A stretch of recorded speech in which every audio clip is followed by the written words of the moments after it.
Boa noite a você que acompanha a TV Canção Nova no Brasil, em tantas partes do mundo. Mais uma vez a gente chega entrando na sua casa e sempre com temas importantes de atualidade. Hoje nós vamos falar sobre um assunto que é cada vez mais crescente a reflexão sobre ele, porque também é crescente a idade e a vivência das pessoas em nosso mundo. Nós estamos num mundo em que as pessoas estão vivendo mais. É também motivados por isso que nós vamos abordar no nosso programa de hoje o tema da saúde do idoso. A introdução que faço é a seguinte: a lei nos diz que é considerada idosa a pessoa que tem idade ou superior a 60 anos, igual ou superior a 60 anos de idade. A família, a comunidade e o poder público têm o dever de garantir ao idoso, com absoluta prioridade, os direitos assegurados à pessoa humana. Agora, afinal, como devemos cuidar de um idoso? O idoso está vivendo mais, mas isso quer dizer que ele tem vivido mais saudavelmente? Já é também o primeiro questionamento que nós fazemos aqui no programa de hoje, que recebe a doutora Fernanda Coelho, médica psiquiatra do Instituto Castro e Santos e da Secretaria de Saúde do DF, também professora do Programa de Residência Médica do Hospital das Forças Armadas em Brasília. Doutora Fernanda, boa noite, bem-vinda. Boa noite, Ricardo. Obrigada pelo convite. É um prazer participar desse programa com vocês. Recebo também o doutor Paulo Fernando Ferreira. O sobrenome, doutor Paulo Fernando, esse último sobrenome me ajude. É Pécuat. Pécuat, francês? É do País Basco francês. Ah, muito bem. Doutor Paulo Fernando Ferreira Pécuat, ele é médico, ginecologista e geriatra preventivo. Um prazer recebê-lo. Boa noite. Obrigado, da mesma forma. Eu já faço aqui aquela primeira pergunta da introdução. O idoso está vivendo mais, já é sabido, em todas as partes do mundo. E está mais saudável? À vontade. De certa forma, sim e não. Eu acho que o idoso está tendo mais acesso a coisas, né, informações que deixam ele mais saudável, mas o ritmo de vida nosso também nos prejudica, tanto o jovem, o adulto e principalmente o idoso. Mesma pergunta, doutor Fernando. Eu penso de uma forma parecida, mas eu tenho uma pequena diferença. Na medida em que avançam os progressos médicos, as pessoas vivem mais, o que não quer dizer que vivem melhor. Porque a medicina cada vez trata melhor de doenças crônicas, que envelhecem o ser humano e degradam a sua saúde. Mas esse é um aspecto do envelhecimento, porque o mais importante é aquilo que a pessoa faz consigo própria, que é cuidar da sua saúde, do seu sono, do seu peso, enfim. É isso que vai levar a pessoa a ter uma longevidade bem-sucedida, que é o mais importante, na verdade. Juntar as duas coisas que é o segredo disso tudo. Bom, saúde do idoso. Quando a gente fala de saúde do idoso, vamos agora abrir aqui a mesa. O que engloba a saúde do idoso? Nossa, acho que engloba tanto a saúde física, mental, social, o que é um grande problema no idoso muitas vezes, né, familiar. A saúde é um estado de bem-estar como um todo, né? Muito bem. A senhora citou aqui 4 fatores importantíssimos: física, mental, social e familiar. Psicossocial. Imagino que existam outros. O que o senhor também... Esse é o conceito de saúde da OMS, né? Saúde é um estado de bem-estar físico, emocional e psicossocial do ser humano. Então, o que conta muito nisso é que a pessoa tenha basicamente o que nós chamamos de independência. Um velho bem-sucedido é aquele que é independente. Essa pessoa, eu até digo que ela não envelhece, ela passa ao longo da vida, distando cada uma das etapas da sua forma mais plena. Já dizia Mahatma Gandhi, né, que o homem só envelhece quando nele os sonhos são substituídos pelos lamentos. Isso mais ou menos engloba esse tipo de pensamento mesmo, né? Isso é uma luta diária. A prevenção do envelhecimento começa no útero materno. Uma mãe que engorda muito, uma mãe que fuma, uma mãe que beba, já começa a comprometer a saúde do seu futuro filho. Então, esses cuidados todos de preservar a saúde que são muito importantes no meu ponto de vista. Doutora Fernanda, algo a acrescentar também? Aspecto físico, saúde do idoso. Fisicamente hoje, o idoso já aprendeu a viver melhor, cuidar melhor da sua saúde. E nós, sociedade, estamos entendendo isso, que desde o ventre materno já se começa a envelhecer ou a viver da forma melhor? Olha, algumas pessoas já conseguem entender. Agora, eu acho que praticar, colocar isso, né, na prática, fazer atividade física, ter uma boa alimentação, são conceitos que já estão muito na mídia, as pessoas já falam bastante. Mas tem muita gente que ainda não segue. Até pelo nosso estilo de vida muito corrido, muitas vezes não tem tempo. Porque, como o Dr. Paulo já falou, a gente tem que começar a cuidar da nossa saúde na velhice ainda na infância, no útero materno mesmo. Então, assim, se você pratica atividade física desde novo, desde criança, adulto, então você vai continuar fazendo isso na sua idade de idoso e isso vai te trazer um benefício, você vai ter uma melhor qualidade de vida, lógico, ao longo de toda a sua vida, mas principalmente na terceira idade. A alimentação também, hoje a gente tem muitos alimentos, né, industrializados, com muito conservante, com muita coisa que a gente nem sabe que mal que nos causam. E já tem um movimento da gente tentar voltar aos alimentos mais naturais, mais saudáveis, mas ainda é uma coisa muito embrionária, né? Tem muita gente que já começa a fazer isso, mas não é ainda a maioria. Me parece que nós chegamos hoje num ponto... não vivi em outros séculos, mas eu acho que chegamos num ponto em que as pessoas estão cada vez mais aderindo ao conhecimento e a pôr em prática o conhecimento. Quando a senhora acaba de mencionar aí, hoje a gente percebe muita gente aderindo aos exercícios físicos, à alimentação mais saudável. Não é o ideal, mas hoje se percebe um movimento muito tendencioso a cada vez mais se praticar isto. Será que as pessoas estão entendendo que isso faz parte já do processo de viver bem ou do processo de envelhecer bem? Na verdade, esse é um discurso que cada vez pulpita mais nas mais variadas áreas, né?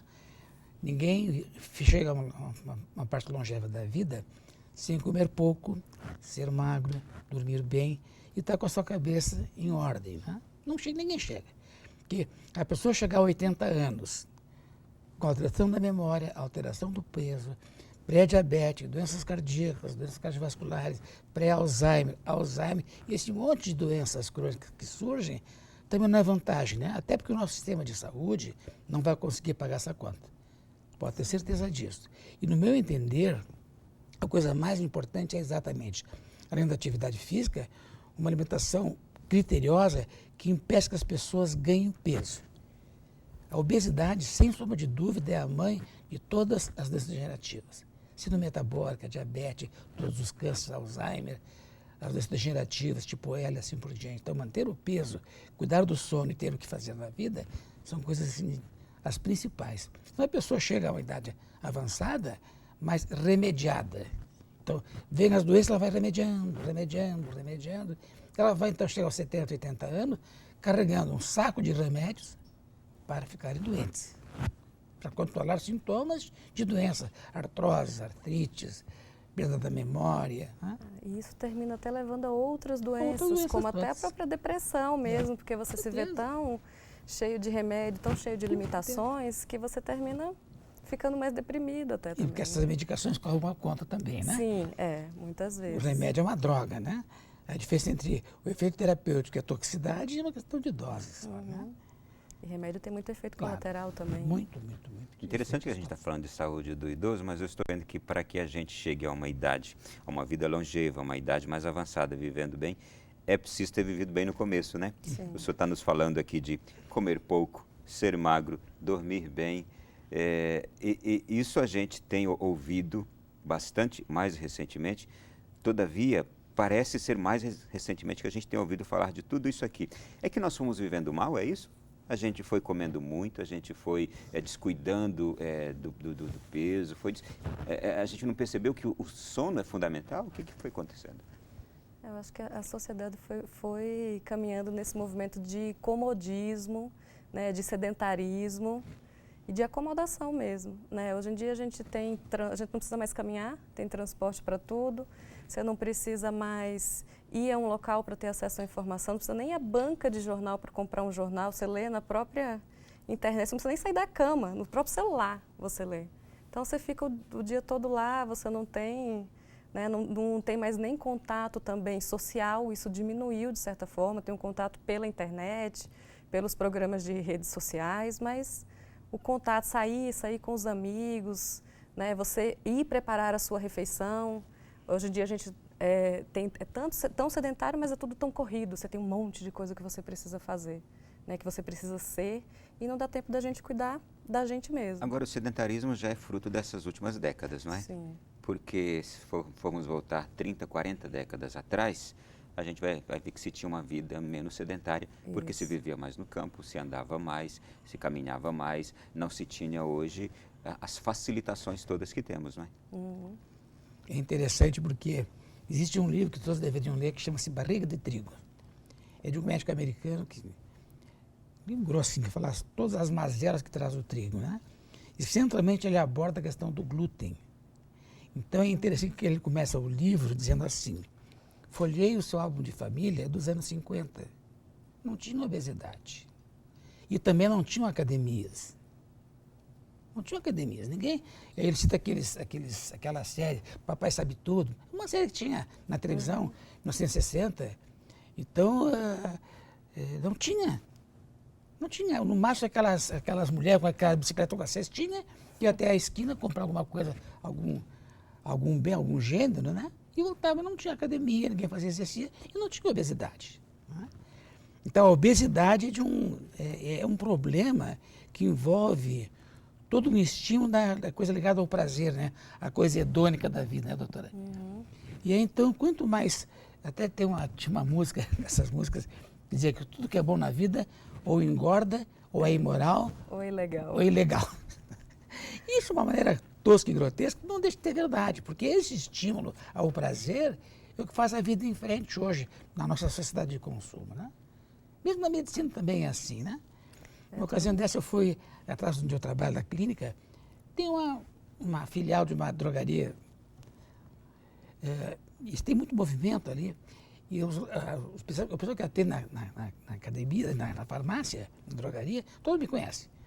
Ô, doutor, tal, tinha umas 5, 6 pessoas, né? Eu, doutor, não tenho pressa, tenho trabalho hoje, pode ficar à vontade, tem esse pessoal todo. Então, ali, sei lá, 6, 7, 8 pessoas ali, todos com uma receita médica na mão, né? Comprando remédios.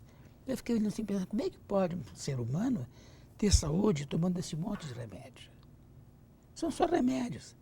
Então, boa parte dessas doenças crônicas foram pessoas que beberam demais, comeram demais, estão acima do peso, não dormem direito, estão estressadas, estão sem libido, perdem massa magra. Então é todo um processo que depois tem que ser medicado e remediado para manter a pessoa, mantendo a pressão arterial em níveis aceitáveis, mantendo o ritmo cardíaco num nível que ela possa viver, mas sem manter uma doença básica. Outra coisa, eu também eu fui no Pão de Açúcar. O senhor está me remetendo aqui a uma frase que eu escutei: para se morrer bem é preciso se viver bem. Sim, senhor. Não é? E não precisa de remédios. Continue, por favor. Aí eu também tenho uma ocasião mesmo, porque às vezes fica observando algumas coisas na vida e sempre tem uma lição para aprender, né? Eu estava lá no Pão de Açúcar, fiz algumas compras, né? Toda pessoa vai ao supermercado hoje. Eu fiquei vendo aquele monte de coisas processadas, enlatadas, ensacadas, que não estragam, que são cheias de conservantes, esse monte de coisa. Tu te pergunta, como é que pode ter saúde desse jeito? É impossível. Né? Vai na feira livre, não pega o elemento orgânico porque é mais caro. E vai assim por diante. Então, o ser humano, realmente, essa mudança de paradigma, ela vai chegar com certeza, porque vai chegar um ponto que nós vamos conseguir pagar o custo das doenças crônicas. Agora, pouco na televisão nós vimos, né, um movimento para remédios para doenças crônicas que não tem, que dependem de medicamentos que trazem algum efeito, alguma ação fantástica, mas custam milhões de reais. Então, para deixar que as pessoas morram de diarreia infantil, tem que ter um equilíbrio nisso aí, né? Então, tudo isso são coisas que as pessoas têm que aprender, na verdade, cuidar da saúde. Não tem outra maneira. Muito bem. Não tem outra maneira. Doutora Fernanda, quais são as mudanças mais comuns no condicionamento físico na terceira idade de uma pessoa? Bom, condicionamento físico, eu acho que assim, ela perde um pouco a agilidade, né, no movimentar algumas vezes, na reação. né? Você pensa alguma coisa para fazer, às vezes a reação é um pouco mais demorada. E principalmente mental também, né? Que tem algumas mudanças, que a pessoa começa... mais dificuldade de guardar novas memórias, né? Como se a gente fosse um computador, a gente tem uma capacidade grande, mas limitada de memória. Então, à medida que você vai envelhecendo, você vai guardando as coisas, uma hora vai ficando um pouquinho mais difícil, né? O cérebro já não trabalha mais da mesma forma, né? Já vai ficando um pouco mais lento também. Mas isso é um processo normal do envelhecimento e que hoje em dia, com esse ritmo que a gente tem, tudo você tem que fazer tudo tão acelerado, as pessoas assim, têm dificuldade de aceitar também isso. Então, assim, apesar da gente ter assim, muitos idosos, né, vou falar da minha área, muito mais deprimidos ou com Alzheimer ou pré-Alzheimer, muitas vezes tem aqueles esquecimentos normais do ser humano que acontecem com a gente também, né, e vai evoluindo ao longo da idade, mas que as pessoas não querem aceitar aquilo, já querem medicar, já querem achar que estão com algum problema, né, isso às vezes acontece. E a partir do que estamos aqui falando desde o comecinho do programa, que é já antes de chegar a essa terceira idade, a gente começar a se cuidar melhor, a viver melhor, a se alimentar melhor, podemos inclusive retardar esses efeitos aí. Sim. Não é possível isso? Sim, muitas vezes. Porque além do que a gente já falou de alimentação, atividade, é importante você também ter uma vida social, né, sair com os amigos, se distrair, ter atividade de lazer, ter coisas que você goste de fazer, isso desde sempre. Isso tudo já melhora o nosso organismo como um todo, né, já libera mais endorfinas, aquela sensação de bem-estar que todo mundo hoje em dia procura nos doces muitas vezes, porque está faltando alguma coisa nessas outras áreas muitas vezes. Você não sai de casa, não vai a um cinema, não lê um livro, porque nunca tem tempo, mas está lá comendo, para tentar suprir alguma coisa, te dar uma sensação de bem-estar qualquer que a gente está deixando de fazer com as coisas que antigamente a gente fazia, né? De ter o fim de semana, sair com a família, sair com os amigos, ter alguma coisa que você gosta de fazer e ir ativando o cérebro, lendo coisas que você gosta, não só coisas que você precisa, né? Fazer palavra cruzada, isso desde sempre, não precisa ser só depois que você chega na terceira idade. Brincar com os filhos, com os netinhos. Isso com certeza. O doutor Paulo balançava a cabeça enquanto a senhora falava, mas eu vou deixar daqui a pouquinho ele se expressar depois do nosso primeiro intervalo que já está chegando e a gente volta já aqui na sequência do Além da Notícia de hoje falando sobre saúde do idoso.